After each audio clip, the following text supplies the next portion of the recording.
Welcome back to The Explainer. Today, we're diving into a really creepy first-person story, a McDonald's night shift that goes completely off the rails. We're going to break it down and figure out why it's so terrifyingly good. So, this story kicks off in a place we all know, right? McDonald's. It's supposed to be this fun, friendly place, but that's the genius of it. The author immediately tells us that, yeah, even here, really strange things can happen. Things you just can't forget. Okay, so let's set the stage. To really get this, we've got to understand who our main character is, and more importantly, why they're stuck alone in a McDonald's after midnight. So check this out. Our narrator is just 17 years old, busting their tail at McDonald's to save up for college. Super relatable, right? They've been on the day shift for about 3 months when they get this offer. It's kind of like a promotion. They can take over the night shift, midnight to 5 a.m. But here's the kicker. They're going to be completely on their own. And the boss even gives a little bit of a warning, but it's so casual. He's like, hey, it can get very quiet. Is that going to bother you? And our narrator, with their eyes on that college money, just brushes it off. Nope, won't bother me. They have no idea what that quiet actually means. It's just perfect classic horror foreshadowing. All right, so the shift starts. And this is where that normal, everyday atmosphere begins to, well, sour. For the first little while, everything seems totally fine. The manager clocks out, and our narrator just gets down to business. Refilling the sauces, mopping the floors, all the usual closing stuff. And all that busy work, it's basically a distraction from how incredibly, deeply silent that empty restaurant is. So, a couple of hours go by, it's 2 a.m., and nothing. Not one single customer. No cars in the drive-thru, nobody at the door.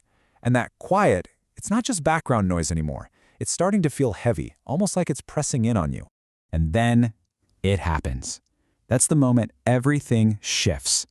That focus on cleaning is just gone. It's replaced by that feeling. You know the one I'm talking about. That cold, prickly feeling on the back of your neck. The one that tells you you're being watched.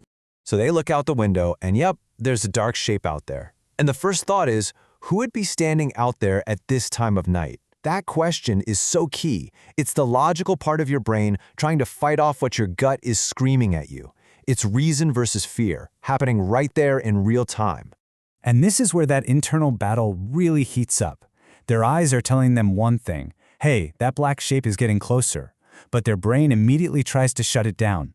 No, I'm just tired, I'm seeing things. It's this back and forth, this tug of war between what you see and what you want to believe, and man, it just ratchets up the tension. But you can only rationalize for so long, right? The story is now rushing headfirst into the big, terrifying confrontation. Suddenly, that heavy silence is just shattered. Not by a car engine, but by a voice from right outside the window. And it says, I can see you. I mean, can you imagine? That one sentence confirms the absolute worst-case scenario. You're not alone, and whatever's out there knows you're in there. And just like that, any attempt to explain it away is gone. Poof. That vague dark shape, it's now a full-on, horrifying image. The story describes it as a demon, with eyes red as blood.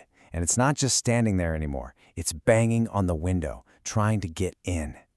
Okay, so at this point, it's pure terror. The brain flips that fight or flight switch, and it is all flight. No more second-guessing, just a desperate, overwhelming need to get out of there, now. And even under all that stress, their mind comes up with a surprisingly logical plan.